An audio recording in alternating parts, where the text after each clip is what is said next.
มาแล้วบอกมาแล้วพี่น้องนี่สบายดีทุกคนนี่เพิ่นมาอุปถัมภ์ความสู้นี่สั่นละเพิ่นมาแปลงมือถือนี่พี่น้องนี่เปลี่ยนจอ3 มื้อแล้วเนาะเที่ยวมาเนาะแต่ว่ามื้อนี้ได้มื้อนี้นั่นแหละก็ซื้อจ้าสิอ่านฮะอ่านอ่านเนาะซื้ออ่านโอ้เฮ็ดปิ่นหมวกวันนี้นะแม่มันจังรอแม่ บ้านเนี่ยก็มาพี่แม่สัมภาษณ์ยังบ่สุดนี่บ้านใดนี่ วันน้องแสงอ๋อขอบใจเพิ่นมาอุปถัมภ์คำสู้จับมือได้เลยมือได้เลยโอ้หักแพงเด้อหักแพงนี่มาเจอดินี่ของแท้นี่พี่น้องใครเคยเห็นนี่เบิ่งข้างแน่นี่ใครเคยเห็นหน้าเห็นตาเพิ่นแน่นี่แหละแม่นคนบ่ขาดแคลนเนาะไปใส่ต้องมีแคลนเพิ่นนี่จะถามว่าซื้อได้ล่ะเนาะเพื่อคนบ่เข้าใจบ่ฮู้หั่นนะธงชัยยศรทองธงไสยศรชัยฮะธงชัยยศรอีกธงชัยยศรธงไสยศรมีหยังอีกจะเว้ากันนี้ต่อไปเท่านั้นเลยนะเท่านั้นเนาะอันแม่นแล้วค่อยเว้าคนบ่ขาดแคลนนี่คักเว้าเด้อนี่คนบ่ขาดแคลนเนาะแม่นเป็นหยังสายยานี่เอาบ่มีเฮ็ดหยังมีแต่เฮ็ดแค้นเฮ็ดปีเจ้าคนเฮ็ดแคนขายเนาะเด้เอาขายแคนนู้เจ้าขายแคนนู้เว้าเนาะแคนดวง1.5 ล้านไปจะได้ต้องการไปเอาบ้านเด้บ้านหลัก6ก็มีบ่อน1จุด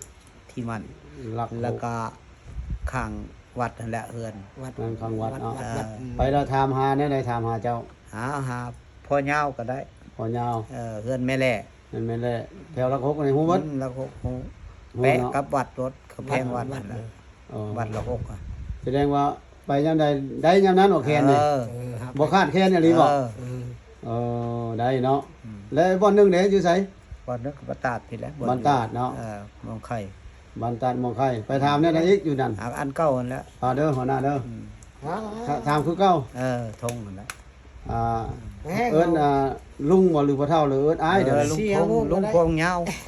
พ่อยาวลุงพ่อยาวคันเอิ้นอ้ายเด้อ้ายธงอ้ายธงได้เนาะมันมีเหล้าก็ได้เอาเหล้ามาสู้กินแล้วกันอ้ายเนาะแนวมันแหละคนบ่คันแค้นน่ะเพิ่นเฮ็ดแค้นขายพี่น้องเอ้ยผู้ใดอยากได้แค้นเป้ายาวเป้าสั้นได้หมดเป้าความเป้าง่ายได้เนาะได้นอนจะแข้งเป้าน อนจะแข้งเป้าก็ยังได้เพิ่นว่า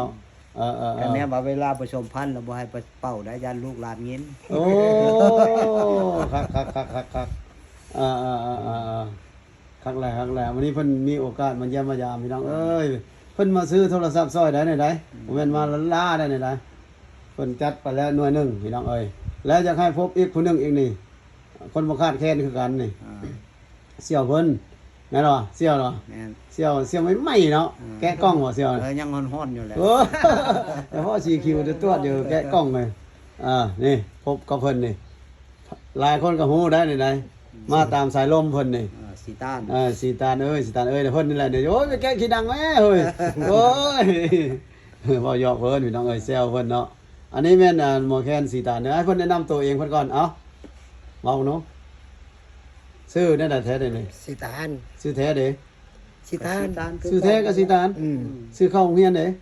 ก็สีตาลเฮ้ยเสี่ยวหมู่ไปหาหน่อไม้เขาเอิ้นนั่นไหนหาหน่อไม้หาไปหาลิ้นหาแล่นน่ะเขาเอิ้นนั่นสีตาลคือเขาสีตาลอย่างเดียวโอ้วัดหมอลำเขาเอิ้นใช่กับสีตาลอีกแม่นโอ้คนบ่คันแค้นก็หน้าตานี่คือดังตายแท้นั่นนี่เนาะไปใส่ก็ได้เงินสีตาลนี่ไปต้องการปอกแค้นแหละมาใช้เบิ่งน้มือน่ะยังกันมาบ่เนาะคือว่าบีบดีแท้มือนี่บีบกันเนี่ยโอ้ไล่ลูกไล่หยังคักเนาะเฉพาะได้เมียหลายมือยาวมือใหญ่ดีเพิ่นนี่เป้าแค้นคักเนาะไปทำการปอกแค้นมาวันนี้เว้าเรื่องรายได้บ่เนาะบัดนี้คันแน่เขาจะได้หมอแค้นนี่เฮ็ดได้นี่การเรื่องตามโทรนำบ่แล้วว่าแน่ใดโทรนำลงเพจก็ได้โทรนำเบอร์มีบ่เบอร์น่ะไอคอนนั่นแหละเบอร์เจ้ายังบ่ทันเนาะกำลังเอาเนาะวันนี้เพิ่นมาซื้อโทรศัพท์เด้อพี่น้องลืมบอกไงซื้อโทรศัพท์ซอยนี่สิเอาเบอร์เอาเฟซลงให้ตามหลังเนาะหมอแคนสิตาลไปเป้าได้แต่เหนือถึงใต้เนาะได้ต้องเอารถมารับเหรอวะหาย่างไปบ่ได้เนาะบ่ก็โอนเงินมาแล้วค่อยไปตามหลังเนาะหมอแคนสิตาลเป้าได้ทุกจังหวะหยังแน่เอาเล่ามาเบิ่งมาใส่หยังอีก ก็มืดเท่านั้น เอาก็ตั้งไว้เด้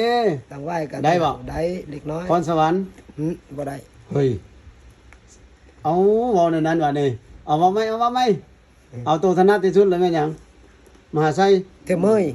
ลำเมย เทดัดเทเมยเทดำเลยได้ ได้คักเนาะ ได้ครับ สอง ตั้งไว้นี่ก็ได้ สามมหาไส หาใส่ ตัวถนัดสุดเนาะ ถนัดสุด นอกจากนั้นเด้ มืดเท่านั้น ที่ทูไปพอได้เนาะ พอได้ เพิ่นเว้าละเอียดเด้อพี่น้องเด้อจะน้อยว่าโอ้ไปเอาเพิ่นไปลำอันคอนสวรรค์นี่บ่เป็นไปเป่าคอนสวรรค์เนาะ เป็น เพิ่นบอกละเอียดเพิ่นบ่กักได้นี่หมอลำสีตาลนี่บางมานี่ผู้ผลิตแคนนี่ แค่นี่เชี่ยว เสี่ยวเนาะไปซื้อแคนนํเพิ่นดูเลยเฮ็ดเสี่ยวเลย บ่ไปแป้ง ไปแปลงแคน นอนสองมือน อนสองมื้อ ฝนแยะแป้ง โอ้ยเลี้ยวกองนี่ก็ว่า ว่าจากนั้นก็กินข้าวเชี่ยวกิน โอ้สองมื้อแปลงแคนพุ่นเนาะ สอง แล้ มือ ไปแล้วมัน ตอนนั้น กับ เนอะ ฤ เดี๋ยว ดู เนอะ ฝนตกน้ำลง ฝนตกโอ้ ไอ้นี่ไปยักเย้าป่า ไปเอาไม้กันเกษตรนั่นบ่ ไปแป้ง มัน มัน น่ะ อยู่บรรทัดอยู่ ไปเอาไม้บ่ข้าไปเอาไม้บ่สองมื้อน่ะหรือว่าพาเดียวกินเหล้า เอา เนี่ย เฮ็ดบ่ทันแล้ว เฝ้าเฮ็ด บ่แต่แนวเฮ็ด แป้ง บ่แม่นว่านั่งกินเหล้าหมดสองมื้อน่ะ บ่ได้กินหน่อยเชียว โอ้ลืมเพิ่นบ่ได้กินเหล้าเนาะ บ่กินได้กินแต่น้ำหวานได้ของ กินแต่น้ำหวานเนาะโอ้มันมีเพียง กินในมืดเก็ดหนึ่ง ว่าคนแท้เด้อนี่ มื้อ จะ เก็ดหนึ่ เอา ง ของดีให้พระเจ้า บ่แล้วหากระแจรถ เฮ้ย ป้ายใส่เชียว จังว่า โอ้ย อ่า เบื่อมา เอาบัดนี้หาทางลงก่อนบัดนี้สิได้จบคลิปแล้วนั่นน่ะก็ฝากติดตามให้เด้อผลงานอาจารย์เพิ่นนี่อาจารย์หมอแคนนี่นั่นน่ะก็ซื้อหั่นว่าไม่ฝากติดตามผลงานเพิ่นแน่ ธงชัยยสอน ทองไสยสอนเนาะเพิ่นผลิตแคนเนาะรักษาไว้เด้อพี่น้องเด้อกันอยากอันเอาแคนไว้เป้าไว้แล้วก็รักษาหมอแคนไว้อุปถัมภ์คำสู้เดียวไปเนาะ ล้านห้า ขายล้านห้าราคาย่อมเยาถึกที่สุดแล้วก็อยากได้ 2-3 ล้านก็เฮ็ดให้ ได้ ก็หาหมอแคนยากแล้วพี่น้องเอ้ย หมดแล้ว ก็ทั่วยมราชก็เหลือผู้เดียวนั่นแหละเนาะเพิ่นบ่อยากถ่ายทอดให้ผู้อื่นไหนข้อยก็อยากเฮียนนะเพิ่นน่ะเพิ่นบ่ให้เดี๋ยวนี้เพิ่นกักเดี๋ยวนี้เนาะอันนี้น่ะก็อุปถัมภ์คำสู้ไปเด้อพี่น้องเด้อนี่อันนี้ก็อุปถัมภ์คำสู้เพิ่นแน่บ่แคนสีตาลนี่เนาะเพิ่นก็มาอุปถัมภ์คำสู้จันทร์ขวัญคนโกแล้วนี่โอ้ยขอบมุกขอบใจเด้อนี่นี่ทางนั้นก็เนาะนั่นก็ซื้อแต่พุ่นน่ะ อ่าน หานเนาะ อ่าน อ่านเนาะทางอ่านเนาะ อันนี้พระสิอ่านลานพระฤา เขา ษี จะอ่านลานพระฤาษี เห็นน่ะเชียว ยานเมียน้อยนึงดอกเพิ่นน่ะขอบคุณขอบใจทุกคนเด้อขอบใจที่ติดตามเด้อมีแนวให้เบิ่งวันนี้แล้วไปเป็นกันเองอะนะนี่นะเพราะว่าอาหารเฮาขายดีตลอดอยู่แจหมู่ก็ขายดีพี่น้องเอ้ย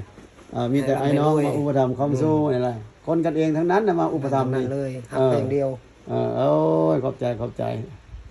เอาอาจารย์สิตานเว้าช่วงสุดท้ายมื้อเนาะมีหยังเว้ากับมันสร้างแคนเนี่ย โอ้เชียวเนี่ยก็มาก็ มาส่ง มาส่งเนาะเว้าหลายๆเว้าหลาย เพิ่นก็ให้แคนดวงหนึง ๆ ทำมาก็บ่จักมักปานใด เออ แคนมันน้อย เฮ้ย เอาตัวใหญ่เชียวเอ้ยว่าประกอบก่อนเชียวว่า เพิ่นก็ให้เบอร์ ให้เนาะ ไปช่วยเพิ่น เวียกเนาะ เรียบ นี่ เพิ่น ยั ช่ ง วยตัวปวดช่วยเพิ่นนั่นแหละ นี่ยังบ่เห็นกระแตอยู่มันสิให้เว้า เสียเว้ยบ่เอา เว้า แคนตัวเมื่อแล้วก็ให้แคนเลยว่า เออ มันก็ตามโตเสียวกำละแคนราคาแพงกว่ามือนี่ โอ้ อ้าวแล้วโอ้เสียวให้เนี่ยได้เนาะว่า กันให้ก็โตๆนะเสียวว่าแล้ว ตามโตแล้วเสียวแคนบ่มัก ได้แล้วว่าได้ นี่ สิสัมภาษณ์อีกได้นี่อัดกระเป๋าซะ บ่เห็น ยังบ่เห็นอยู่โอ้วันนี้หากระแจรถบ่เห็นบัดนี้ว่าสิสัมภาษณ์นั่นก็ได้ ชาวบ้านอะไรเอ๊ะ เอาความรู้สึกกับเสี่ยวนะเสี่ยวสิตานเป็นจังได๋คือเอาแค่นั้น ควา เพิ่ ม น ผูกพันอย่างแน่นแฟ้นแล้วกับ สิตานได้ ป้าบ่ได้ทิ่มบ่เป็นเป็นเสี่ยว ไปคิดจังไดคือเอาแค่นั้นเพิ่นนะคิดจังได ด้วยความภูมิใจนั่นล่ะ หักแพงแฮงเนาะ เฮากับบ่ฮัดข้อได้จันเพราะว่าราคาล้านห้าเฮ็ดกระ มี ทุก หยังให้ เฮ็ดแค่นะ มีแต่แค้นนั่นล่ะสมนาบุญ เสียวเอ้ยว่าโตแล้ว มักตัวใดให้เลือกเอา แห้ง โอ้ก็บ่ยังเลือกแลหน่อยเพื่อตีเหลียกตีลิ้นน่ะก็พอแฮงเลือกแค่นั้นแหละบ่ทอแค่มันแล้วเซ็งเลย ครับจบคลิปก่อนมื้อนี้บ๊ายบายทุกคนบ๊ายบายขอบใจทุกคนเด้อขอบใจ